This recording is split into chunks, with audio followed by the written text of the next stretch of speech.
ربنا لا تزغ قلوبنا بعد إذ هديتنا وهب لنا واعف عنا واغفر لنا وارحمنا أنت مولانا فانصرنا على القوم الكافرين.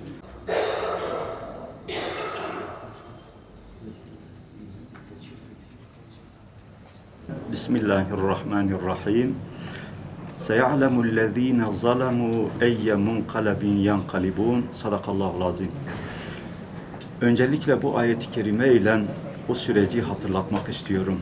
Cenab-ı Allah buyuruyor ki çok yakın bir zamanda zulmedenler, zalimler nasıl bir inkılapla, nasıl bir devrimle devrileceklerini görecekler. Rabbul Alemine hamdolsun biz bugün onu görüyoruz. Cenab-ı Allah'ın zulüm yapanları inkılapla, devrimle devirdiğini birer birer tarihte görüyoruz, şahit oluyoruz. 28 Şubat çok soğuk günlerdi. O soğuk günleri, o zulüm günlerini biz de imamlık yaparak yaşadık. Birçok kardeşimiz doktor iken, mühendis iken, birçok kardeşimiz başörtülü iken, birçok kardeşimiz İslami inancından dolayı o gün zulme uğradı, görevinden oldu, sürgünler yaşadı, cezaevi süreçleri yaşadı. O süreçte biz merkezde imamlık yapıyorduk. Evet, camilerde Kur'an dersi veriyorduk. Görevimiz icabı Arapça, diğer tedrisatları, hadis ve tefsir derslerini veriyorduk. Bu dahi o zamanın zalimlerinin gözüne batmıştı. Ve bizler sürgünleri yaşadık. Bingöl'de görev yapan 12 kardeşimiz, imam arkadaşımız Karadeniz'in değişik illerine sürgünler edildi. Biz daha gitmeden bizden önce o zamanın aktörleri, 28 Şubat aktörleri bizden önce o yöre halkını, cami cemaatini bizim aleyhimizde hazırlamışlardı.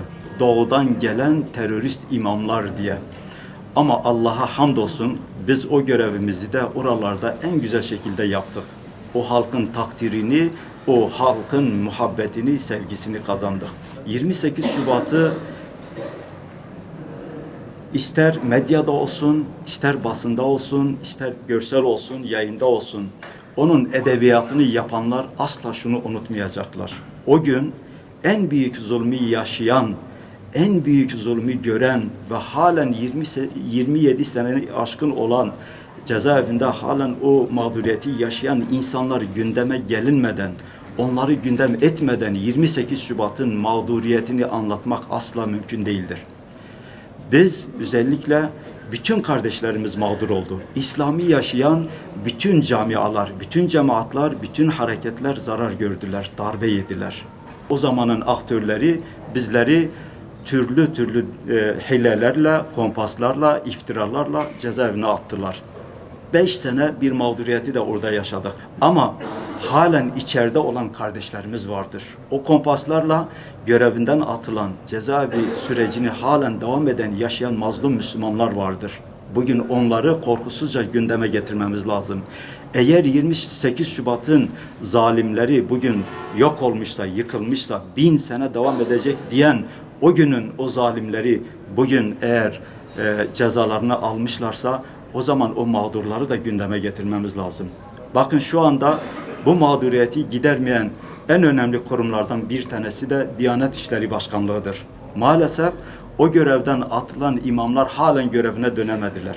Eğer 28 Şubat'ı siyasi amaçlı değil de gerçekten Allah'ın huzurunda hesap vermek için konuşuyorsanız mağduriyetleri giderelim. Başörtülü kardeşlerimiz, bacılarımız okullardan atıldı, görevden atıldı. Bu mağduriyetlerin giderilmesi gerekir. Bunların düzeltilmesi lazım. Bu komik gerekçelerin gerçekten ortadan kaldırılması lazım. Bunlar kaldırılmadan 28 Şubat mağduriyetini gündeme getirmek, konuşmak, bunlar bence boş şeylerdir. Önce mağduriyetleri giderelim, sonra da ders ve ibretleri çıkaralım ve ümmet olarak tedbirlerimizi alalım, kardeşliğimizi yaşayalım diyor. 28 Şubat darbesini yapan aktörler ile 15 Temmuz darbesini yapan aktörlerin aynı olduğunu rahatlıkla söyleyebilirim.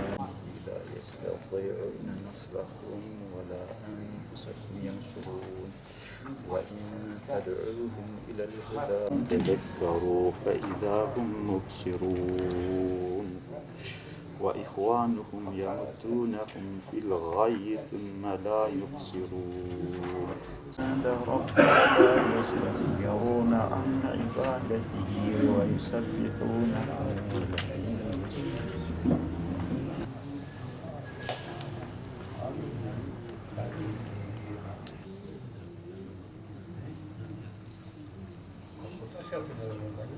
Cenab-ı